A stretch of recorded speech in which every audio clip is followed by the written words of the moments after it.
60 il senle verib baş-başa, şükr elədik ömrü güzar, ay ömür.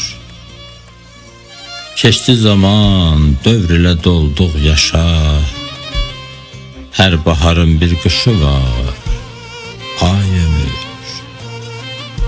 Sən həyat həm zaman oldun mənə, ruhi kimi təndə can oldun mənə, bir ömür hami həyan oldun mənə, qəlb səni heyhat unudar, ay ömür.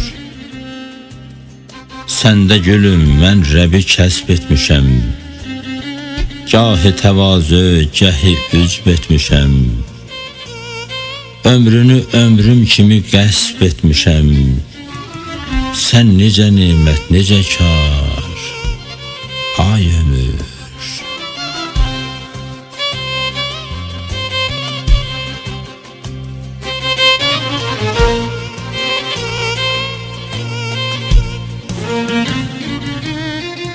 Qəm yüküm bunca zaman çəkmisən, ümid edib də mənə göz dikmisən.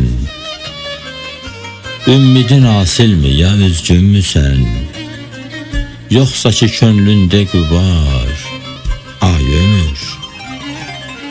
Kaş elə bir səhvə olaydım sənə, fəxrli bir töhvə olaydım sənə.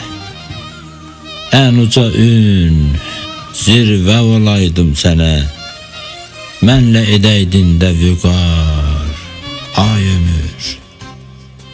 Ömrüm, avarlıq səbəbim, fürsətim, Rəbbə qul olma şərəfim, izzətim, itrəti kəsb ilə aqəlb qüdrətim, sən nə gözəl dövləti var, ay ömür.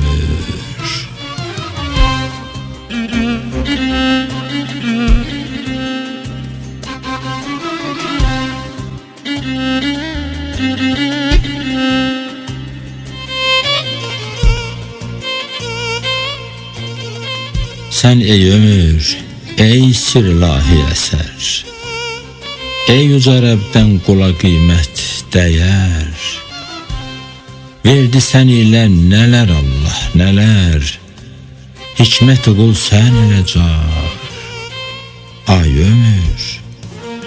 Rəbbi xudadən ey əmanət mənə, hər anı an sənə rəhmət mənə, bəxş olan ey ən uca nimət mənə, varlığa ey qəlb kimi yar, ay ömür. Hacı Quba adam ey ömür, ey əziz, vədə bitir, son güzarıq sənlə biz. Bitmədə bir halda ki gəl vədəmiz, eylə helal mənin olar, ay ömür. Bitmədə bir halda ki gəl vədəmiz, eylə halal mənin olar,